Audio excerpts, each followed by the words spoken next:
হয়ে যাচ্ছি। আবার মনে হচ্ছে যে কখন আপনাদের সাথে দেখা করব। ওই উত্তেজনাও কাজ করছে, টায়ার্ডও লাগতেছে, নিজেও বুঝতে পারছি না আসলে কি ফিল হচ্ছে।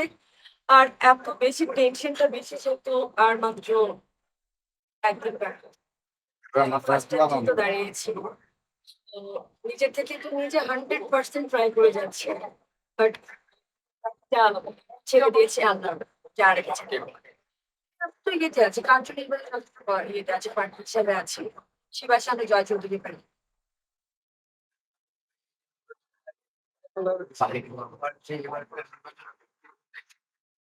বসুন্ধরা টিস্যু অশুদ্ধতার বিরুদ্ধে এক বিন্দুও ছাড় নয়। আমি তো নির্বাচনে এসে জাস্ট ভোট দিয়েছিলাম। যেহেতু আমি প্রলোভে ছিলাম এর আগের বার, বাট এই মেলাটা আমি মিস করে গেছি। ফার্স্ট টাইম আমার জন্য মনে হচ্ছে, কারণ এত ঘন ঘন আসা হয়নি। জাস্ট ভোটের দিন এসেছি, ভোট দিয়েছি, চলে গেছি এরকম। নাচ গান গুঞ্জন কেন শোনা যাচ্ছে? নাচ গান তো আসলে ঘুরছে, সবাই ঘুরছি। কারণ আমরা আমরা হচ্ছে এটা আমাদের কাছে মনে হচ্ছে একটা মিলন মেলা, আনন্দ মেলা। সবাই মিলে জাস্ট এটা ফান, দ্যাটস ইট। এটা নির্বাচন বা কিছুই না, গান বাজতেছে, আমরা সবাই মিলে একটু আনন্দ করা। সেটা ভীষণ কেন হবে? একটা এটা যদি কোনোভাবে প্রবলেম হয়ে থাকে যে সবাইকে শেয়ার করবেন, যদি অফ করার থাকে অফ করবে, কেউ নাচবেন। তাহলে আপু নির্বাচনের ১ দিন বাকি আছে, ভোটারদের কিরকম সাড়া পাচ্ছে? আমি তো সবার কাছ থেকে পজিটিভই শুনতেছি, যে রেজাল্ট আসার পর বুঝতে পারবো কি আছে না।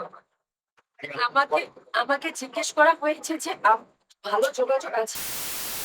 সত্যি কথা বলতে আমি আমার সংসার পরিবার নিয়ে এত পরিমাণ ব্যস্ত থাকি, আমার কারোর সাথে খারাপ সম্পর্ক নেই, কারোর সাথে খুব একটা ভালো সম্পর্ক নেই। সবাই আমার খুব ভালোবাসার মানুষ, দেখা হলে আসসালামু আলাইকুম। আর যদি অনেকদিন পরে যদি কেউ আমাকে কল দেয় কেমন আছে, দ্যাটস ইট। জাহিদ ভাইয়ের থেকে কোনো ইয়ে পাইছেন কিনা? ডায়েটকে অ্যাজ দ্য আমি প্রার্থী হিসাবে ও ভোটার লিস্টে যেহেতু ওর নাম আছে, জাস্ট কল দিয়ে ভোট চাওয়া হয়েছে, দ্যাটস ইট, আর কিছু না। আপু আহ, তাদের সাথে কথা হয়েছে, তাদের ব্যাপারে আমরা সিদ্ধান্ত নেওয়ার কেউ না, তো আমরা কি সিদ্ধান্ত নেব? আমাদের সিদ্ধান্ত তারা তাদের ফ্যামিলি নিয়ে কেউ ট্যুরে গেছে বা কেউ অসুস্থ আছে, কেউ চিকিৎসা নিচ্ছে, সেটা সেই সমিতি কি করতে পারে।